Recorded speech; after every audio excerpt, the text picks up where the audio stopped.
I think it's so scary for like the younger generation growing up. Like when we were growing up, my phone just had Snake on it. I know. Do you know what I mean? I didn't have Instagram, Facebook, all of this. So I had a really happy childhood. But for like kids now growing up, like that's all they know. They don't know no different. And I think that's really scary. Like what is that doing to their mental health and their confidence? Yeah. It's really scary. But yeah, I just think we need to talk about it more. How old were you when you won the X Factor? So I was 19, just turned 20. Oh my God. Yeah. And it was like, I feel as well that you suffered it right at the peak of social media. Well, yeah, that was when it was like just started to like get quite popular and was getting big. Do you think now, if this was to happen, if you were to win the X Factor now, say in 2019, do you think there'd be a difference in protection with trolling? Do you think the trolling would have been as bad?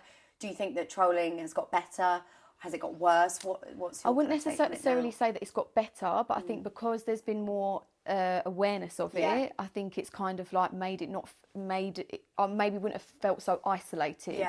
Because I now realise that it happens to so many people, not just in the spotlight. So maybe, but unfortunately, I don't actually think it's going to get better. But I just think that by us, everyone make it like talking about it more, and it's bullying, isn't it? Yeah, absolutely, and like teachers talking about it in schools now, like they absolutely should be like. Because like I said, like kids don't know no different now, so they should be made aware of like what's going on and that isn't okay. Just because it's on a phone and you're not physically saying it to somebody, absolutely. it's just as awful. But what used to really shock me, and I think what used to affect me the most, is when I would see that it was like grown men and grown women. Yes, because I always say this. I could kind of like, I know it sounds silly, I could kind of accept it more when it was like teenagers and kids. Just being nasty. Yeah, but when it was like mums with kids, dads, and I was just like, this is mad. It's shocking, and mentally, that's what made me be like, oh God, well, everything they must be saying is true, because it only highlights them as a person. It has to be. Honestly, I think the exact same thing. I've had middle-aged men, middle-aged women with kids. You go on their profiles because you become obsessed with it, don't you? I've had horrible comments where I've gone on their profile. They've got daughters in their pictures. It's crazy. It's absolutely bizarre. But then, what does that say? Is that saying that we've just lost control over, like, there's no boundaries? There's no boundaries. Yeah, literally. Which is why I think that like social media platforms do have a big responsibility to start, stopping that. And I know that more is being put into place, but I still just think there's a long way to go. I'm so sorry that you guys get all this. It's rubbish, isn't it? It's horrible, especially having to deal with it obviously in the public eye as well. Like it is nasty.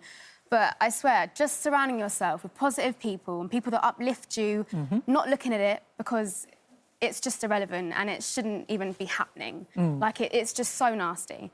But I feel like me personally, I'm in such a better place now. Like I'm so proud of who I am, and I think you should be. Yeah, thank you. But it takes a while. Like even now, like I'm not 100%. I don't think like anyone really is. Like it is like a hard journey to kind of get to that self-love sort of place and actually really love yourself. Like it is a hard journey to get, but you will get there. Well, it is really tough, and especially, people think you guys have got it easy. You really haven't. You really haven't. But some of the abuse is utterly toxic. No, it is not. Totally unjustifiable. You've had racist comments hurled at you. I'm so sorry. It's just, it really upsets me, because I thought we were better than that. I thought as a nation we were just better than that. But I think we have to put it in context. There is only a small amount of people. Yeah, it no, is. exactly. I genuinely believe that most people are actually very decent.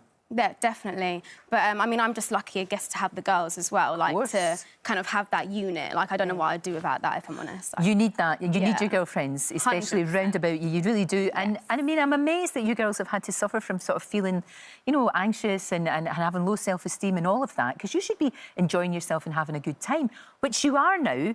But like you said, it has taken you a little bit of time to get there. It has. Yeah. Everyone has their own insecurities, and I think that's why us as a band and like having massive platforms that we have, we want to be able to teach our younger fans and our boy fans and our girl fans and every fan that we have that being yourself is enough, and you should embrace your insecurities, because that's what makes you different and unique. And Jesy, for you, you've always been very outspoken on this, because you were someone that in the early days of the band used to cop so much flack in the early days of like social media trolling about your appearance and your weight. But you, I guess, decided to own that message. Since you've done that, has that changed how you feel about yourself? Have you grown in confidence as a result? Massively. Like, I mean, like, I've always thought, like, whenever I've seen people that look different, I always found them the most beautiful people.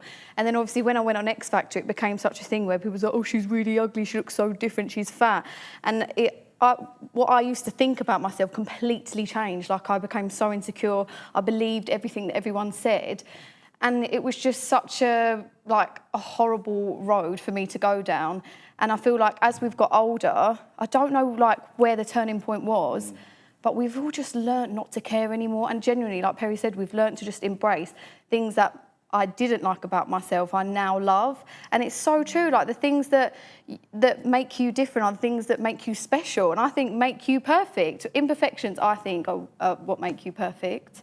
I so agree. Like, what is perfect? Yeah. Like, who decides? Who decides what's perfect? And I just think, I think we've just learnt to really embrace our imperfections and things that we love about ourselves. Because there's been this big controversy over the last few weeks. I don't know if you guys have caught up on it with Tess Holliday, who is the plus-size model who was put on the cover of Cosmopolitan magazine. And there's been a big debate about whether that was a good move, a not so good move, because some people saying actually that is unhealthy body image, as unhealthy as size 0. I obviously think it's quite a cool thing, but do you guys have a position on it? I just think it's about being happy within yourself. It doesn't matter what size you are, as long as you're happy. If you're a big girl, you're a skinny girl, it doesn't matter. If you're happy, that is all that matters. Hi Little Mix, I'm really looking forward to seeing you on your new tour next year. Leanne, you're my favourite, and I'm just wondering, who is your style inspiration? And to all of you, which song can you relate to the most on the new album? Good question. Style, inspiration and songs. What would you say? Oh, well, I follow a few fashion bloggers, but I think mainly Rihanna. Now, look, obviously you've got the tour next year. They are talking about maybe the Spice Girls would come back. And can you imagine the Spice Girls and Little Mix co-starring? No, I'd have a heart attack. I'd pass out. I wouldn't be able to do it. Yeah, we love the Spice Girls. No. Really would. It's really funny. Which Spice Girl would you say you were like? Oh. Who do you think you are?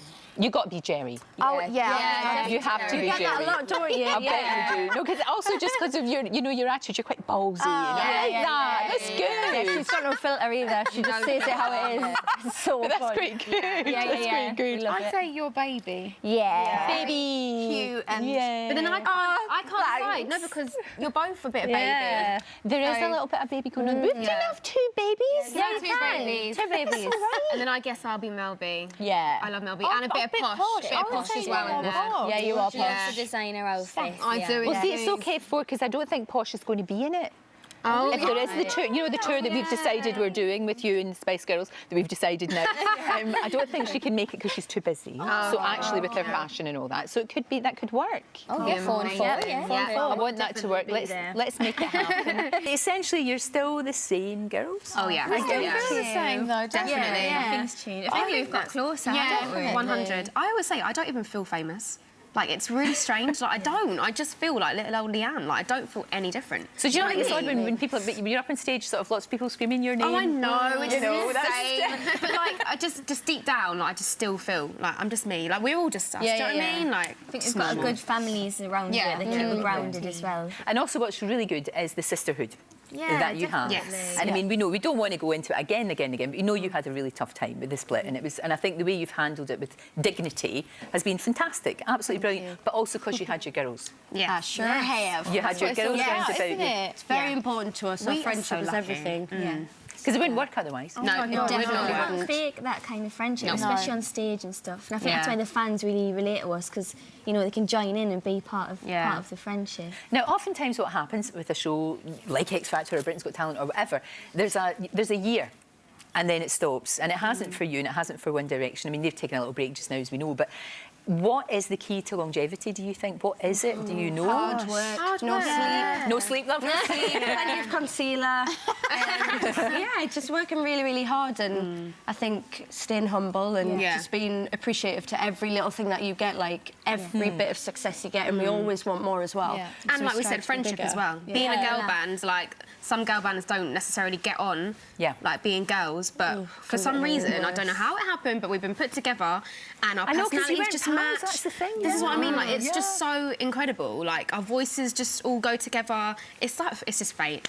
Everything happens for a reason. And it works. It does work beautifully, and it wouldn't otherwise. It really wouldn't. Yeah. Do you see yourself staying together for a long time? Oh my God, forever.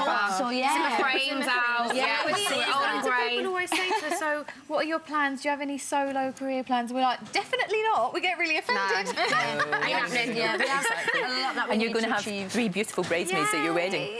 3 gorgeous bridesmaids. It's gonna be... Do not upstage the bride, though. You won't.